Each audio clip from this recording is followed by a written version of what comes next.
2013. gadā Latvijas Banka izlaida 7 jubilejas un piemiņas monētas kaltas sudrabā un zeltā.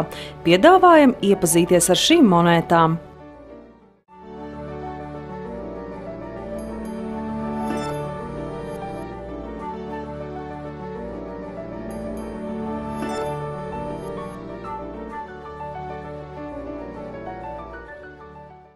Manā priekšā 20 latu sudraba laša monēta. Simboliski, skaisti un cēli. Un lasim arī, kad tas ir sudrabains, tad tas ir savā dzimtenē, mājās. Viņš šaudās pa Baltijas jūru, medī savas brētliņas un ēd tās. Viņš ir neapturams, viņš ir milzīgs, trekns un ļoti, ļoti spēcīgs. Man ir prieks, ka mēs vēlreiz pievēršam uzmanību šai skaistajai zivī. Baltijas lass, tas ir jēdzīgi.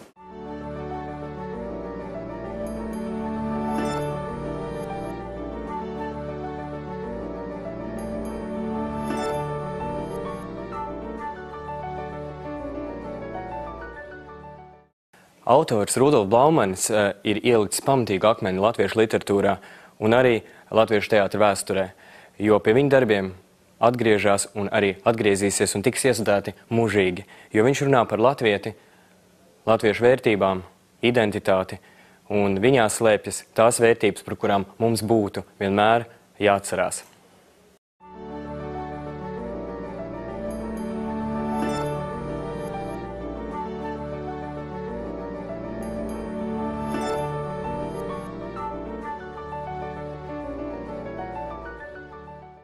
Nav tautas bez šūpuļa.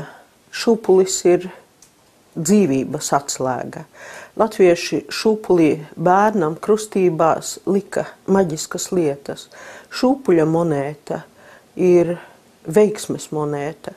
Pieskaroties tai, mēs vēlam veiksmi sev, saviem bērniem, saviem vecākiem, savam novadam, mūsu Latvijai. Pieskarsimies mūsu veiksmē.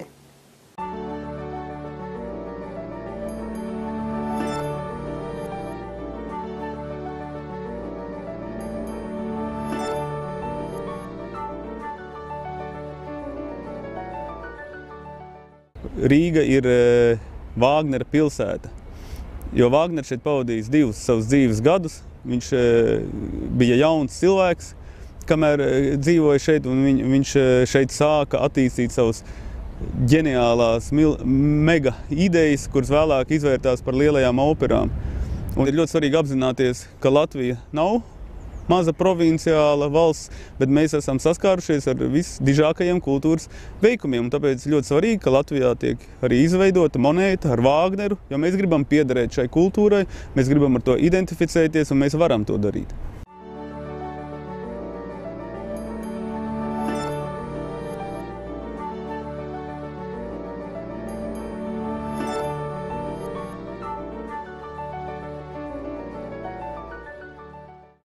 Lai slavētu sapaļās jubilejas. 2013. gads, Jāzepa Vītola 150. dzimšanas dienas gads, deva mums daudz vērtīgu atziņu. Mēs atkal baudījām viņa brīnišķīgos pašironiskos tekstus, mēs meklējām līdz šim neuzietas dairades lapuses. Runājot par apjausmām, sapratām atkal un atkal, ka pat visiesīkstējušākos priekšstats pa laikam vērts un pat vajag pārskatīt. Savu gaismas pili Vītols cēla 2 reiz. Pēterburgā gaismu sauca, Rīgā ar Latvijas konservatorijas dibināšanu gaisma ausa, un tā bija zaļā gaisma visai Latvijas profesionālajai mūzikai. Pats galvenais 2013. gads parādīja mums, ka Jāzeps Vītols ir pavisam dzīvs, gaida mūs ciemos, un ne jau meža kapos, bet mūzikā un rakstos.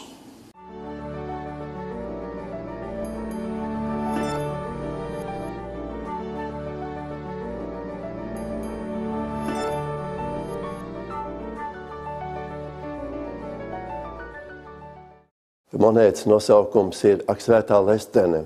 Ar šo izsaucienu latviešu zemnieki savā laikā apzīmēja savu pārsteigumu, ieejot Graznajā baznīcā. Lestenes baznīcas iekārta bija Kurzemes baroka skaistākais piemineklis, autors Ventspils kogriezējs Nikolaus Sefrens. Un iekārta, kā to pabeidz 1709. gadā, stāvēja savā vietā līdz pat kara beigām, kad baznīca daļēji sagrāva un iekārta pēc kara tika pārvest uz muzeju.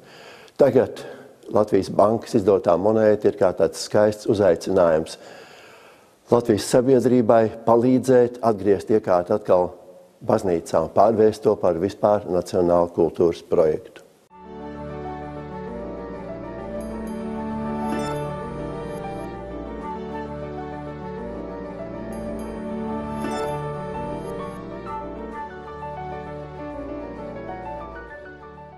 Monēta 365 ir Latvijas bankas pēdējā monēta, ko tā ir laidusi kolekcijas latu sērijā.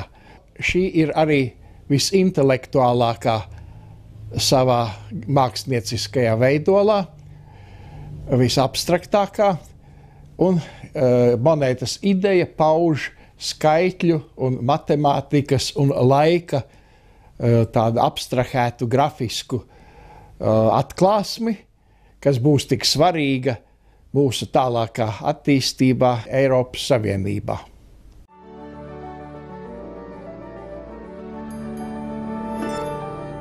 Paldies visiem monētu māksliniekiem un kaltuvēm par ieguldīto augstvērtīgo darbu. Sabiedrības balsojumā par Latvijas gada monētu 2013 atzīta šūpuļa monēta. Tās grafiskā dizaina autori ir māksliniece Anita Paigle, bet plastisko veidojumu radījis mākslinieks Jānis Strupulis.